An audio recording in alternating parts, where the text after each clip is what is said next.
Ali pa ti povej, kaj zdaj to pomeni.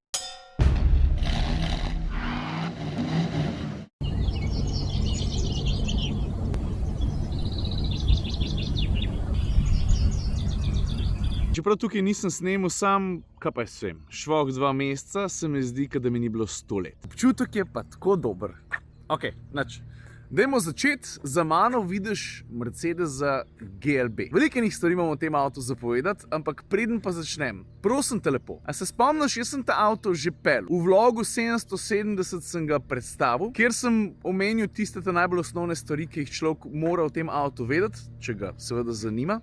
V tistem vlogu boš pa videl tudi AMG-ja. Tako, če te recimo GLB AMG zanima, pa tudi par osnovnih reči, piči na 770, tisti vlog omenjam pa še z drugim razlogom. Ker sem se jaz s tem avtom prvič srečal, sem rekel, da ga Mercedes na nek način primerja s triatloncem, ker je pač GLB eden njihovih najbolj vsestranskih avtov. No in če sem takrat govoril bolj o teoriji, lahko danes potrdim to tudi iz prakse. A veš, v sklopu testa se je, glede na segment, v katerem se nahaja, dokazal kot izvrsten potovalnik, visoke hitrosti mu sedajo, pa kljub temu, da je opremljen z AMG Line paketom, poglej recimo te feltne, mi je dokazal, da se ne boji tudi plezanja. Ni zdaj vrhunski alpinist, ne, ampak tak amaterski, ki ga mrščesa ni strah, to je pa dokazal že tudi na prvi vožnji, zdaj pa spet. Bomo pogonu, pa na kakšen način se prilagaja vožnji, malo več povedal pozneje. Tretja stvar, kjer se je izkazal, to je bila pa splošna uporabnost povezana s prostornostjo. A veš, izborno prostorsko ponudbo je dokazal recimo že sam s prtljažnikom, mislim, da ga je v osnovi za 500 litrov. Konec koncev pa v istem času testiram tudi Audi A4 Avant, pač avto, ki je že v osnovi namenjen predvsem tovorjenju večjih bremen, in ko sem šel primerjati širino, sem zelo hitro opazil, da je kufer GLB za 5 cm širši. Dobro, pa tudi 7-sedežna zasnova mi je fejst prav prišla, da ti mogoče začeti pokažem, kako se zadeva postavi. Zelo simpel, dvigneš še vzglavnik in ponoviš še na levi strani. To pa zato, ker je moja hčerka praznovala, no, rojsten dan, pa sem napakiral njo, bratranca pa sestrično, pa smo šli na lepše. Mimogrede, če si naročiš sedeža številka 6, pa 7, to košta Jurja 200. Drugače pa prostora v tretji vrsti ni na pretek, za otroke bo še šlo. Je pa fajn, da če se ti odločiš za tretjo vrsto, da potem avtomatsko dobiš zraven tudi vzdolžno pomično klop. Sistem poznamo, v osnovi nič posebenega. Moram pa priznati, da v tem trenutku ne vem, ali lahko ti vzdolžno pomično drugo vrsto dokupiš, tudi če nočeš imeti sedeža številka 6 pa 7. Tega pa ne vem. Če koga zanima, napiši vprašanje, sem prepričan, da bojo pri Mercedesu to videli, pa bojo znali tudi odgovoriti. Ali pa mogoče samo še to, če že govorimo o sedežih druge vrste. Ko se sem zadnji usedeš, je zelo hitro jasno, da je prostornost ena večjih prednosti tega avtomobila. Predvsem glede na mere, 4,6 metra.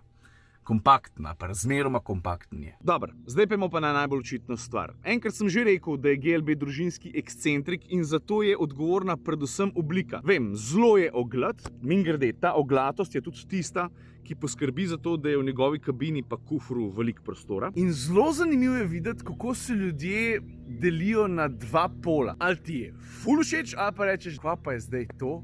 Vmesnih tistih praktično ni bilo. Meni je recimo oblika GLB-ja všeč. A veš zakaj? Ker so mi všeč posebni avtomobili in to GLB zihar je. Obenem pa drži, da če bi zbiral barvo, pa čeprav je tale belo-črn kombo, ki pride do kombinacije karoserija pa feltne, kar zanimivo je, no, pade ti v oči 1, 2, 3, jaz vsem bele barve ne bi izbral. Se mi zdi, da je še kakšno drugo, ki bi njegove poteze znala še malo lepši poudariti. AMG Line paket, s katerim ta avto je opremljen, stane 3 čuke. Ajde, pa da ne pozabimo na motor, čista klasika, 2-litrski dizel z 140 kW oziroma 190 konjev, 400 Nm navora, povezano z 8-stopenjskim avtomatskim menjalnikom. Aj, stare kosti. Prej sem že malo omenil 4-kolesen pogon. Precej pameten je tudi izklopljiv, kar pomeni, da se ti v osnovi furaš na pogon sprednjih koles. Je pa res, da avto zelo dobro zračuna, kdaj boš ti 4-kolesen pogon rabil. Ne samo to, zelo tako pameten je, da ve, da boš ti nuco 4 pogon včasih že, ko stojiš primer. A veš, sodobni avtomobili so pametni in ta ni nič drugačen. To pomeni, da on v osnovi ves čas računa, kakšen je kot krmiljenja, kakšna je hitrost, če se že premigaš, pa kakšen je naklon celotnega avtomobila, ki stoji na terenu. On se to računa pa pravi, aha, čakaj, zdaj bi se pa lahko izgodil, se bom jaz vnaprej pripravil. Med najnim druženjem sem si vzel uro pa pol časa, da sem ga peljal na eno motocross progo, ker je pokazal, da so edina omejitev logično gume, če bi bile pa te mogoče malo bolj krampaste, Res dober grab mrskam mu pa plezati. Pa veš, kaj sem še ugotovil? Glede na to, da je razmeroma kompakten, v živo daje občutek večjega avtomobila, kot je v resnici. Pa po mojem je zdaj počas cajt, da povem tudi, kako se pele. Poglej, športnih ekstremov ne pričakovati. Tudi če bi si izbral AMG-ja, sva takrat s Sašo rekla, da je športno korekten, ne odstopa zelo, je zelo natančen, prijetno vodljiv, opremljen z Orang motorjem. Tudi ta z 2-litrskim dizlom se pele dobro. Pravzaprav je krmiljanje presenetljivo povedno. To vedno folk vpraša, kaj pa to zdaj pomeni?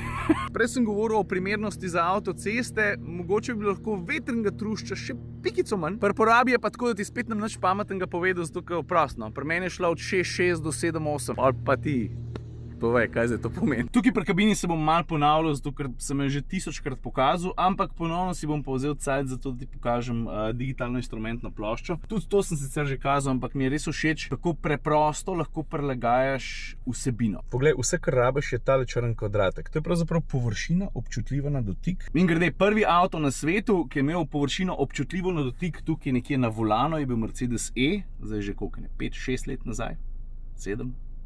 Zdaj pa poglej, koliko easy pa intuitivno je to. Mej uč na instrumentni plošči. V tem trenutku bo zasvetil lev del, kar pomeni, da zdajle s to površino občutljivo na dotik rihtam oziroma prilagajam, kaj se dogaja na levi strani. Potem, če želim, se lahko premaknem na sredino, mogoče določim navigacijo, evo, in potem podrsam desno, kar pomeni, da zdaj lahko prilagajam pa vsebino desnega dela digitalne instrumentne plošče. Asistenčni sistemi, delovanje štirikolesnega pogona, klasičen obratomer, pa kaj imamo še? Poraba trenutna, pa kako učinkovit sem bil. Se pravi, coasting not so much, acceleration sem bil kar v redu, konstanten sem bil pa tudi zelo. Vidiš? Je pa celostno delovno okolje, to sem povedal pa že res 1000krat zelo atraktivno. Sploh v tem avtomobilu zaradi izbrane opreme, ne samo zaradi recimo rdečih šivov, tudi zaradi Alcantare, na splošno so materiali zelo dobri. Tole je sicer fake carbon fiber, ampak moram priznati, da dobro izgleda. Pa še ena reč drži, nekaterim je vseeno, enim pa pač ni in pa moraš tole sabo nositi, ne? Zato da lepo pucaš kupene tele piano plastike. Jaz moram reči, da dlje se z avtom voziš manj temot oziroma si manj haklih. Pa rečeš, dobro, nič hudega, bom enkrat na teden malo pobrisal, ne? Eni so pa skozi. Prah, peš dol. Pa tako, ko zmeri, hey Mercedes.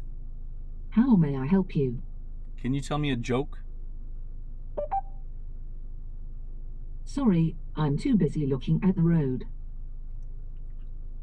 Tako, jaz upam, da sem bil dosti izčrpen, da sem povedal stvari, ki bi te utegnile zanimati v povezavi s tem avtom. Če imaš še kakšno vprašanje, prosim, spodaj napiš, mogoče sam še cena, se začne se tam pri dobrih, če se ne motim, 36 jurih. Tale, ta je pa tam 44 pa še nekaj. No tako, zdaj pa veš. Adijo.